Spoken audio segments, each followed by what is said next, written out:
It's Saturday, 29th of June. I'm sat outside recording my third video for the week.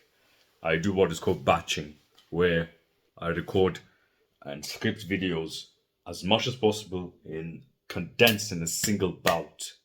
And as soon as I feel fatigued, I stop and continue with my other habits. I'm outside, it's in the morning, I woke up at 5, jumped into the pool, did some cold exposure, went outside, started recording.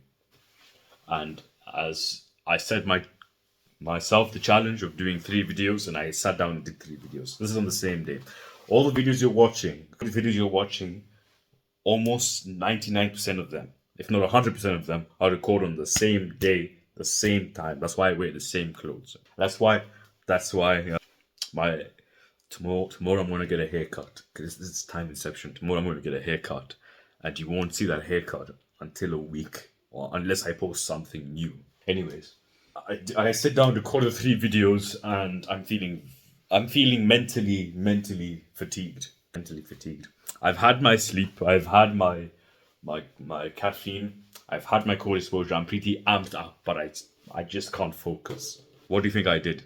Did I continue working and working and working and working and working and working, just spinning my wheels and spinning in circles, or did I do what I'll teach you today, which is crucial to not only achieving focus, neuroplasticity, but also achieving flow, that state of mind where you merge with the task and all your thoughts are shut down and you become one with the task. You become tethered with the task. Now, it's a practice called deliberate decompression. I need to use the bathroom, we'll be back. It's part of my deliberate decompression. Deliberate decompression. Now, what do most people do?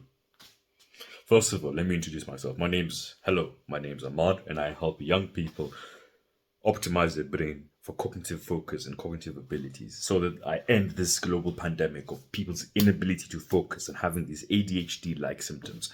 Now, let me continue. What do most people do? Most people continue working and working and working and working, spinning their circles over and over and over and over again. See, modern society, modern society revolves around 9 to 5 working. Now, the whole purpose of a 9 to 5 job is to unfairly exchange time for money. A very unfair exchange. You're not judged based on your efforts and intensity in most jobs, if not all. Instead, you are judged based on the amount of hours you've put in. And the amount of hours you've put in is directly proportional to the income you make. And this is unfair, and it's not practical because, for example, take cleaners.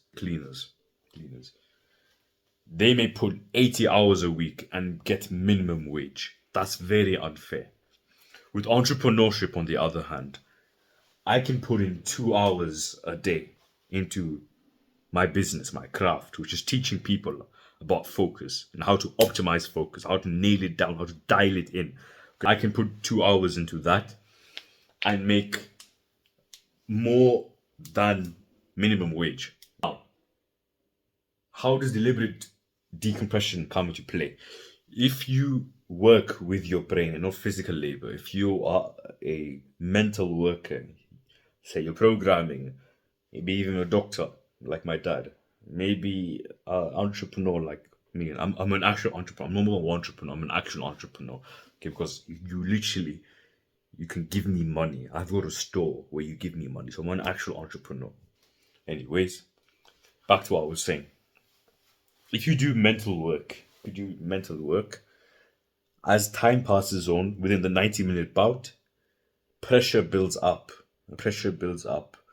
Hydraulic pressure builds up in your brain. Is since remember we talked about how dopamine is the fuel to the vehicle or focus.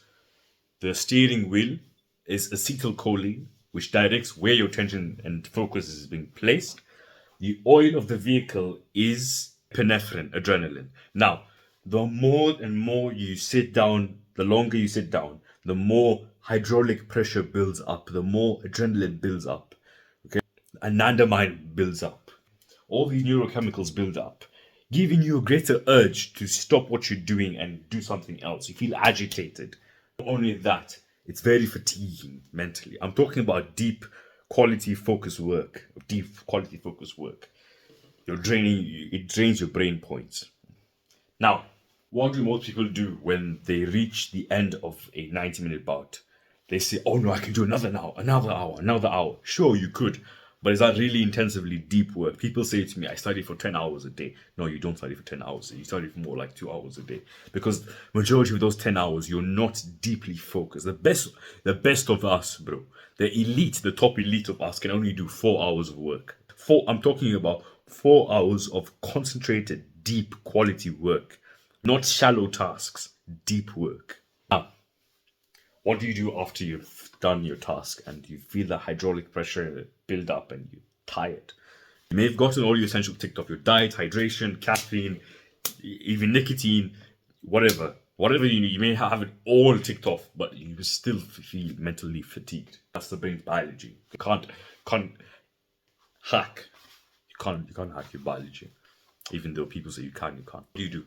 You do what is called deliberate decompression. We have been narrowing our attention, our focus onto this one task, focusing down onto this one task, narrowing our focus onto that one task. Now it's time to widen our focus, defocus in order to replenish the depleted focusing ability. Am I making sense here? If you've been focusing all the time for an hour, 30 minutes, whatever, it's time after the work bout, the learning bout, teaching bout, whatever, to clear your allostatic load. You do this by either doing an NSDR protocol, a nap, meditation, cold exposure, contrast therapy, hot, cold, meditation, breath work. That clears your allostatic load, replenishes your focusing ability, and gets you running at war like a lion. See your focus of vehicle as that of a lion. A lion rests. Lion rests.